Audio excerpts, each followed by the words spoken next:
从超级食肉男孩以撒的结合到终结将至，他的作品以独特的视觉风格和极致的动作手感而享誉行业。他是开发者、设计师、艺术家，更是独立游戏行业最负盛名的先驱者之一。下面有请 Edmund McMillen 为我们带来分享13年后再回顾独立游戏开发宣言。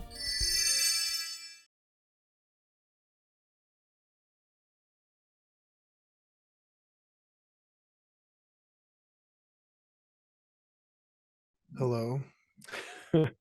My number one is be honest, and it is the number one for me, and I think it's the number one for all artists. I think honesty is what art is, and business makes it dishonest.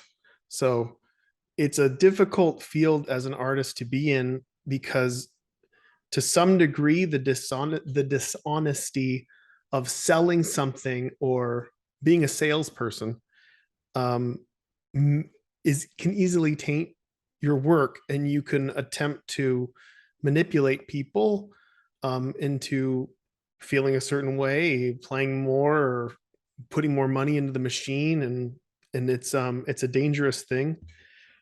Like if you're an artist, you're a voice, and you've got to find your voice, and in order to do that, you have to know who you are and be honest about who you are in order to translate your who you are into what you're doing. That's the only thing that an independent designer has over a large company. But you can't be brutally honest about this vision that you have for a game if you're in a company of 100 people. Like, your honesty matters not, it doesn't matter at all. But when you're independent and you're in a handful of people team, or even just two people or one, being honest is what being an artist is about. And it's not only very respectable to see overall, but it's also, I think it's just not done enough in our industry. And I understand it because of business, but not being manipulative and condescending with your work is important. Knowing who you are is important, and allowing your flaws and eccentricities, if you will, to show in your work is honest. And that's what makes art special.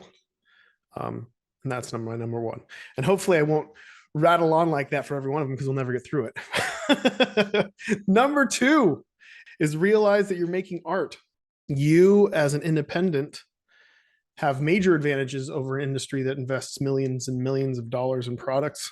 If they make one misstep and they fail, the whole company can crumble. If you play your cards right, which is hopefully what I will explain in here, and how to play your cards right, a failure shouldn't matter. In fact, you should be able to fail forward, and you should be able to fail and learn and become a better designer overall, which is an important piece of the puzzle. So I wouldn't change that either. Design from the heart. I don't see this enough, but if you just look at a lot of the games that didn't just go viral and become successful, look at like the harder hitting constants like Spelunky or The Witness or whatever, and you'll see a piece of that person. You'll see fears of the person who's writing it. You could see the likes, no matter how weird they are. Adding that just adds a little bit of like, oh, that's different. And I'm seeing that more in their work. And there's just certain things that, it allows you to understand who you are, and allows the audience to understand who you are. And I think it's important. Number four, take big risks. Experimentation and risks are the key to growing as an artist. Don't be scared of failure. You don't have much to lose, and you'll only learn from your mistakes. I mentioned this before. If you are doing this right, I don't want to skip too far ahead, but if you're doing this right and you're just living poor and you're surviving and you're able to get the job done, maybe you have a part-time job or multiple part-time jobs, and you come home and spend the night working on your indie project or whatever else, you shouldn't be caring so much about failure and making sure that it's different than other stuff that you're seeing. Because once again, the advantages of being an independent means you can take risks, especially artistically. You know, I can guarantee that the next Grand Theft Auto is not going to stray from its formula. That would mean suicide, right? Well, I mean, Nintendo takes those risks, but a lot of times those risks will never be taken by a large company. But as an independent, you can do something way more ballsy than that. You can come out of completely left field and make something totally new that may be inherently flawed.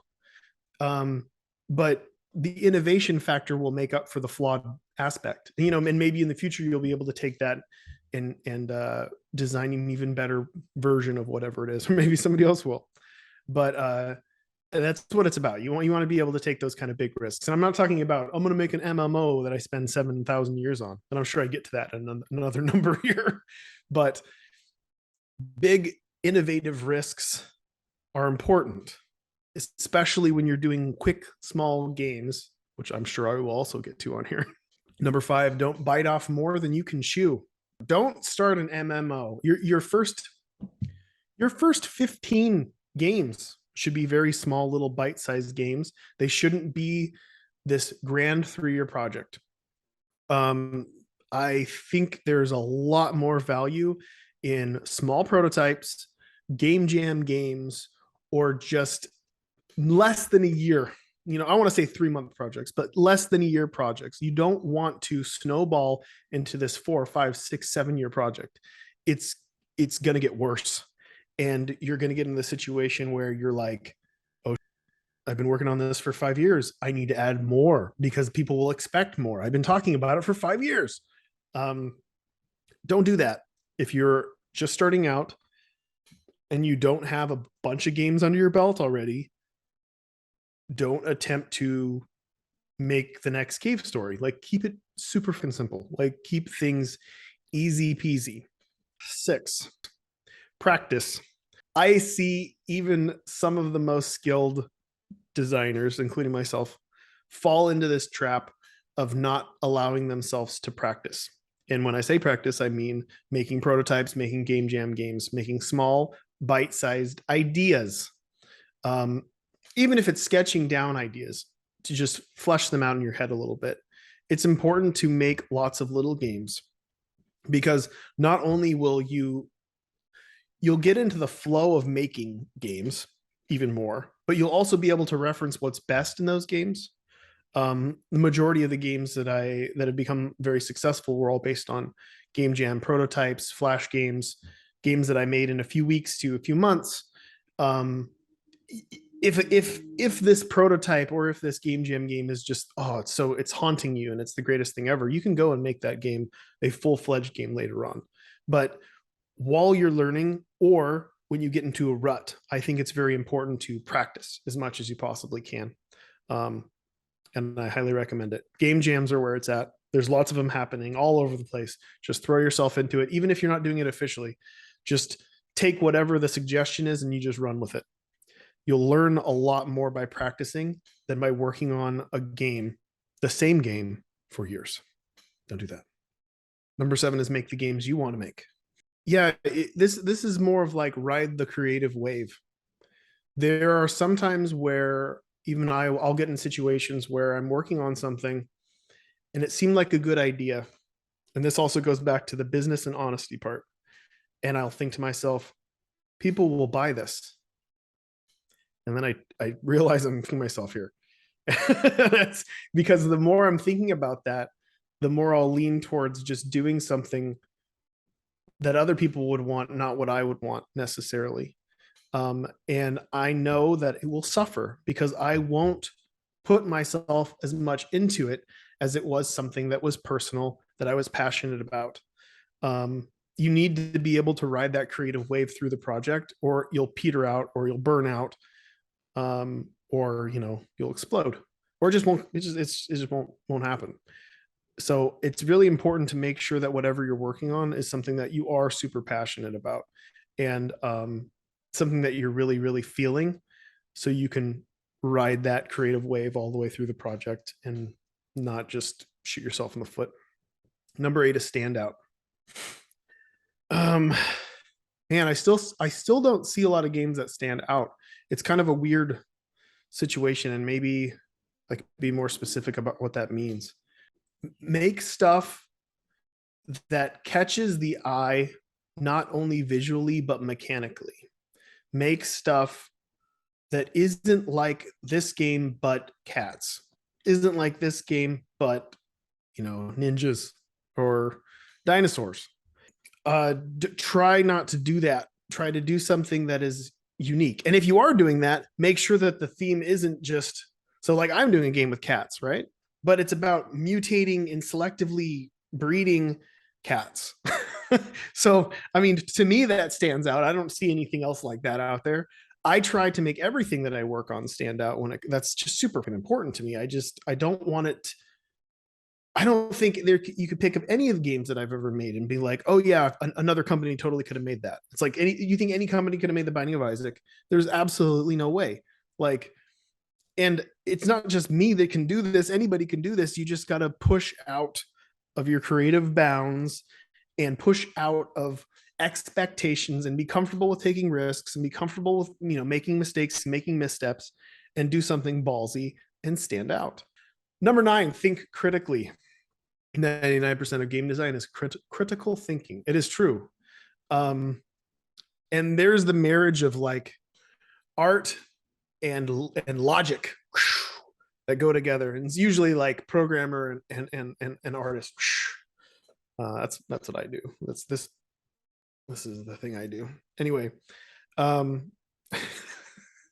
you just try to think about every little thing. Think about holes in your current design. Think about holes in other games' design. Think about how other games can be improved.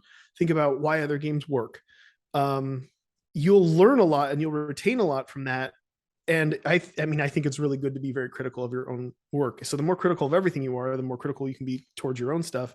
And as long as you're being honest about it, you should be able to improve greatly as you go. Number 10, play games. This is one that I've been in a rut with, and I know I should be doing more of. Well, I guess it's specifically video games. If you are making games, you need to be playing games. You need to know where the bar is. You need to know where expectations are. You need to be able to exceed expectations and raise the bar. People misunderstand that. They think that this bar is this like impossible feat that's been put there by a multi-million-dollar studio, when that's not true. Like, you just go around the bar and go up. There's ways around this playing field, and you can do that by making something somebody doesn't know that they want, making something that you like. And the only way to really understand where the bars are, understand where expectations lie, and also fuel your own creative juices, play games. I don't know how many times I've actually read something about a game that sounded really cool, and it was not remotely that. And I'm like, I got to make that idea that I had that I thought that other game was, because that sounds cool. And that in itself is, I think, super inspiring. I personally have been playing more board games and more recently pinball machines than video games these days. I don't know what that is. I don't know if it's just, I'm sure it's just a rut I'm in with video games these days. And I'm sure other people are right there with me, but it doesn't have to be video games. It could be anything game related. It could be D&D. I mean, I play D&D, Magic the Gathering, pinball machines, and board games forever. I wish I could play more video games, but for whatever reason, I'm not doing that right now outside of my own, but I should. And I'm guilty of it. And I will admit, I don't know where the bar is. Am I going to crash and burn? Hope not. Dissect existing formulas is number 11. All game genres have formulas. This is a really good one that I think that a lot of independent designers are doing very well these days. I think you can see a lot in a lot of successful games like Slay the Spire. Any kind of deck building games. That's a dissected formula of Magic the Gathering. Like, it's a draft formula. There are so many roguelike formulas that have been dissected and rejiggered back into Spelunky and Binding of Isaac and 1,000 others. Dissecting existing formulas is very important as a designer, because you could make football 2. It is feasible. You just have to take football 1 and then turn it into a roguelike. You know what I mean? It gets, you can dissect the genres, mash genres together, and you can kind of figure out why the formulas work and how they can work together. What you would do to innovate off an existing genre. You know, that there's not it's hard to find a new genre, right? But the only way we're going to get there is by leapfrogging off existing genres. You know, you strip something apart, you take the rules, you take rules away, you add some rules, you know, it becomes a different game. So dissecting existing formulas is not only good for a cool game design, for prototyping and for whatever else, but it also stimulates your mind. It keeps you on your toes. It lets you understand why things work and why things don't. So it should be done, and I recommend it. Number 12 is grow up. What did I mean by this? It says, chances are you're not a kid anymore, so start making more adult games. I think for the most part, this is happening. I think a lot of people are making games for adults and not so much just kids. I think that this climate has changed a lot in the past 13 years, and I think there's a wide range of games for everybody, for all ages. Probably more adult games than there were then. So yeah, but I still recommend it. I would still love to see, you know, more Quentin Tarantinos and Rob Zombies. You know what I mean? Like, I want to see more of that, but there is a lot of that. Kudos, everyone. You grew up. Number 13 is go outside. This is important. Oh, I even said it says the world outside your room is important. Do not stay inside and work all day. Don't. It's horribly unhealthy. Mentally, it will send you into a total downward spiral into depression. And creatively, it will stunt you. You know, you need to experience life outside of this, you know, going outside, forcing yourself outside, as I should say, to do other things and experience life is not only healthy, but it will inspire you. It will make you realize something. Like, it's like basically what people say about, you know, when you're trying to figure something out, you know, get up, walk around. It's that sort of thing too. Like, go take a walk outside, go interact with random people, you know, go hang out with your friends, just anything that's not sitting at a computer, because you're not going to find the answer behind there. You know, the idea is not going to come to you, you know, popping veins out of your forehead, you know, staring at a computer screen all day. You got to go out there, relax, have fun, get away from work in order for work to come to you sometimes. 14 is stay balanced. Many designers are prone to depression and mental disorders. Take care of your brain and yourself. Yeah, I think this is more true now than it ever has been.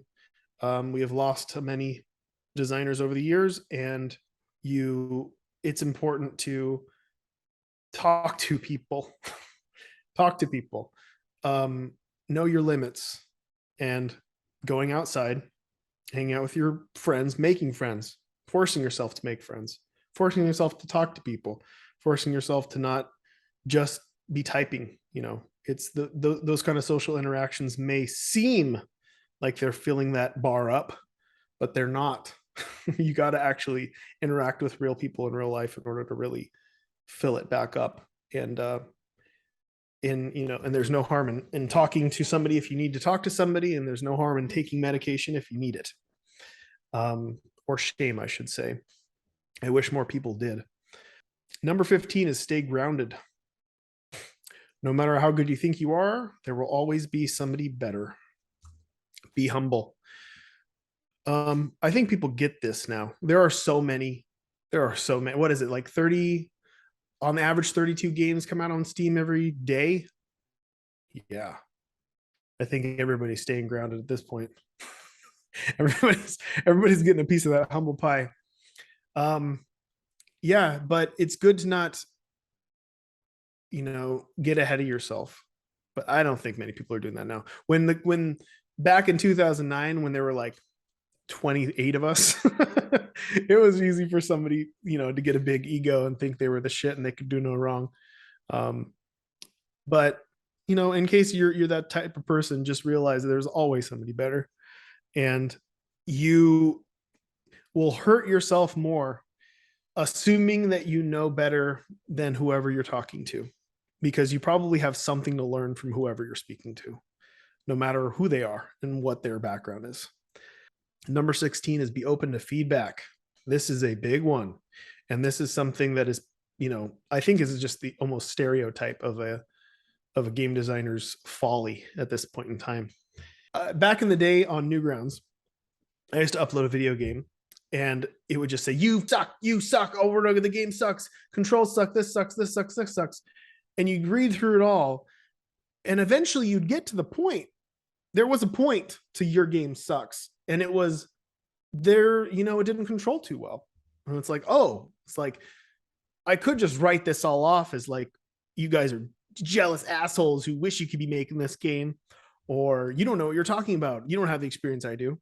But the reality was, I knew that if there's a negative comment and there's another negative comment and there's something between those two that has something to do with controls, that maybe I should be doing something. Maybe I should be looking at what I'm doing and trying to read between the lines, and figure out exactly what is being said. I'll give you a tip. This is a pro tip here that I learned over the years. And this is a technique that John Blow also uses.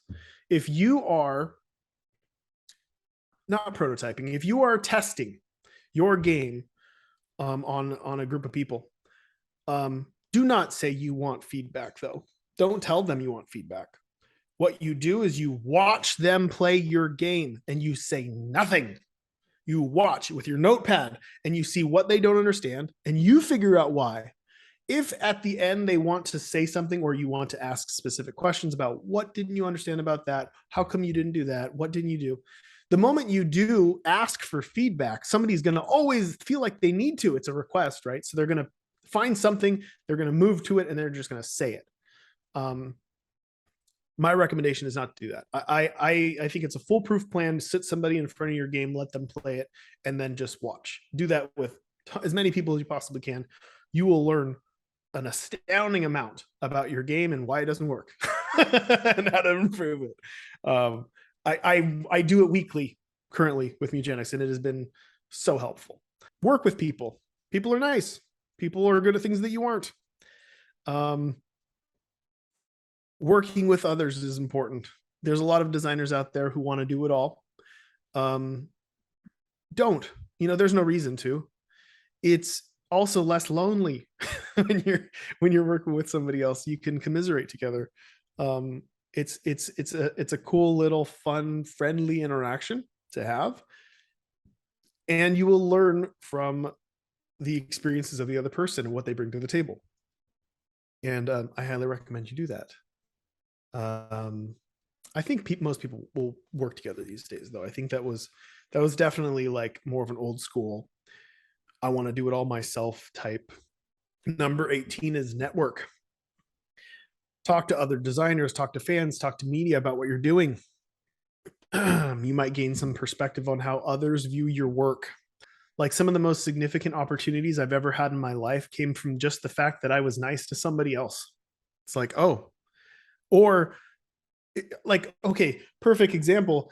Cliff Blazinski bought one of my CDs once, which was a compilation disc of all of my work in like 2007, 2008. He bought it, and I think he just mentioned it in an interview or something. And I was like, what? And I was like, okay, this guy knows who I am. I can talk to him. And I emailed him, and I was like, thank you so much for, mentioning my work. It's so awesome that you bought my CD.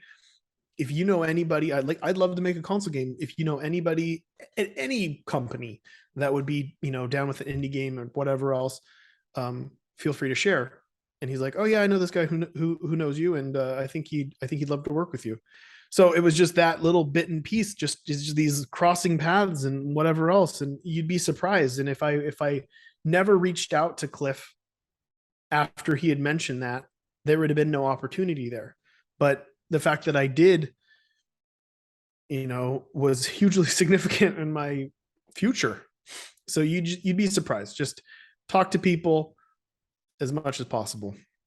And then it also goes into this, which is number 19, which is be excited about your work.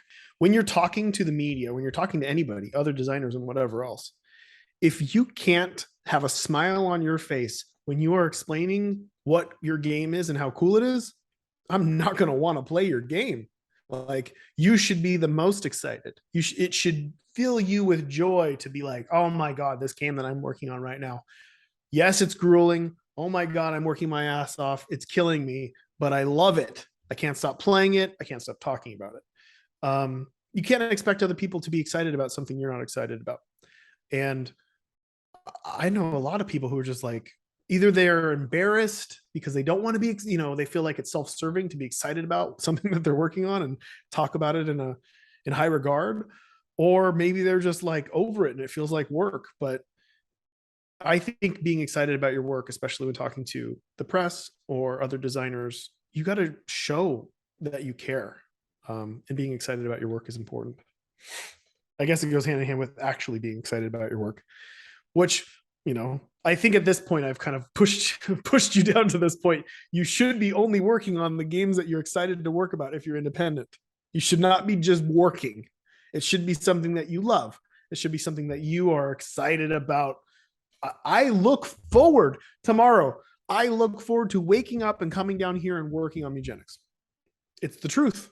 I love working on it, and I'm excited about what I'm working on tomorrow. That's cool. You should be too. And you should try to find the things that you're that excited about that you want to wake up, or that haunt you at night and keep you up. You got to write stuff down so you can remember the next morning or whatever. Join communities is number 20. I'm sure that there's many communities out there. Back in the day, there were a handful of them. I don't know what they are anymore. I'm not the guy to ask. I'm old. I'm old and they don't want me around anymore. But back in the day, the communities that was, TigSource and Newgrounds.com were two communities that I frequented. And I think that they give you, they make you feel like you're not doing something for no reason. They make you feel like, you're part of this collective. You get to bounce ideas off each other, and you get to network, which is what we're talking. You get to network, you get to make friends, you get to make colleagues, you get to be excited about your work and talk about it and dissect the formulas that they have placed out into their community.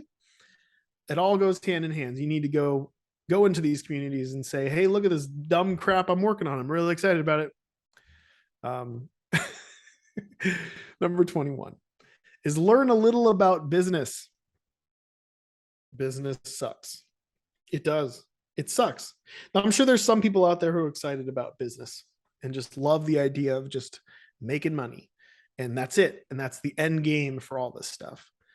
But a lot of people, myself included, the business aspect of things sucks. And I was always forced into this position whenever I was working with somebody else, because I guess I was the more social. I don't know.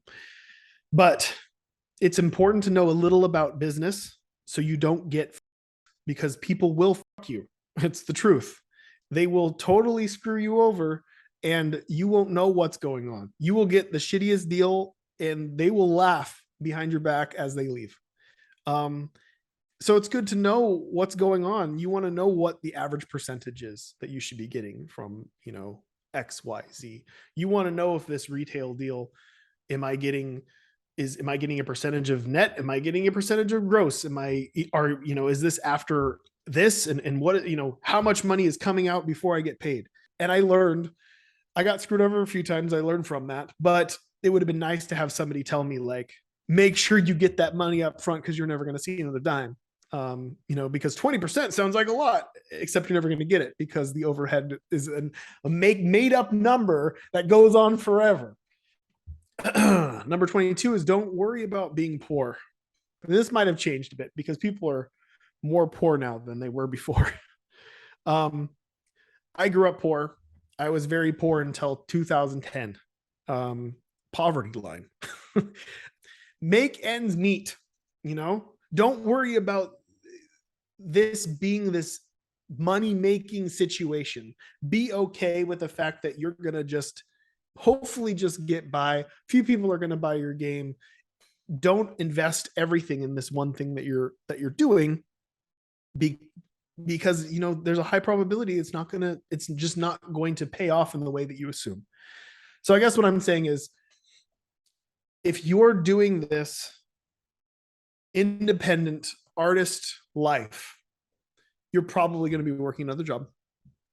You're probably maybe doing part-time work. You're probably maybe you're doing some side work, like programming work for other people, or art. I did a bunch of illustrations and stuff, commissions and stuff like that. I did that all the way until 2010, until Super Meat Boy came out.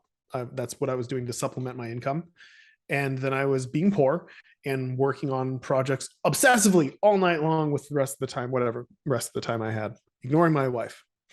Don't worry about it. You will figure it out. Don't make this game that you're working on be this thing that's like your first and foremost financial, this is the game that's going to make me all this money and it's going to be super profitable, because it's not. But if you made like 10, 15 of these and you made a name for yourself and you built this fan base over time, you will see money. It took me 10 years to make money off of my work, period.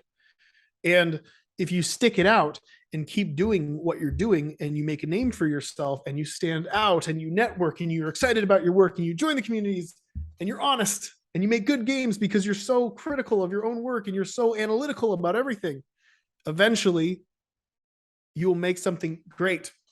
And hopefully that thing will make some money. And then you'll fund your next project, will hopefully be even greater. And you just kind of go from there. But don't worry about it now. Don't worry about being poor, because you're going to be poor. You're an artist. It just goes with this territory. And then there's number 23, which is try to make some money. You don't want to be poor forever. You don't want to be super poor. You don't want to have your internet cut out. You don't want that. So you need to make some amount of money. I knew the person who made Celeste, and I will brag about this. I still know them. I told them, I said, why are you giving your stuff away for free? It's better than the majority of games that exist. And they said, I don't know. I feel weird about money. Well, you have to make some money. I will help you get a sponsorship. I'll hook you up with the right person and I'll get you a sponsorship. And then they made a game called Money Seas, which was on topic to make, about making money.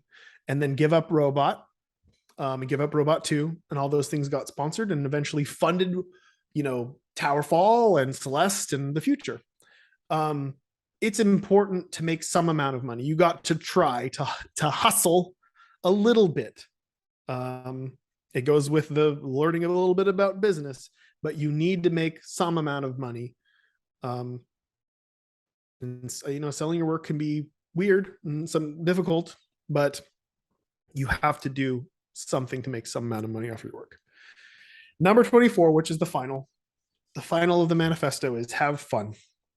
If you're not having fun, then quit. You only live once. There's no reason to keep doing something if it doesn't make you happy. And it is 100% true, and I stand by it. That was, I think, when I put this up, that was the one that people hated the most, because I think they are so unhappy.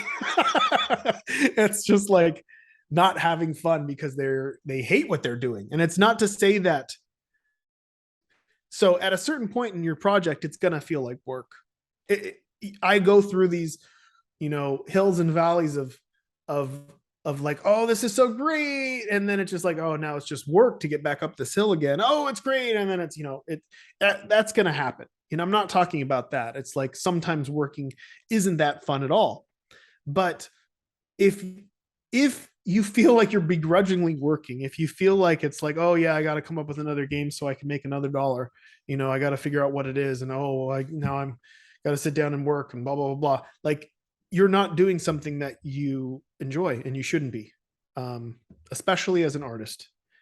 If you're feeling that drag and it's not making you happy, you got to try something else. You don't have to leave the industry, but you got to try something different, because you're just going to drop into a pit And having fun making games will make your game better. And it is 100% fact. It will show. Having that you had fun making that game will show in your game. And that's it. That's my 24 tips, my do's and don'ts manifesto for independent game designers and artists. And for the most part, I think it pretty much stands up. I could probably shorten this down to 10 bullet points, but that's it.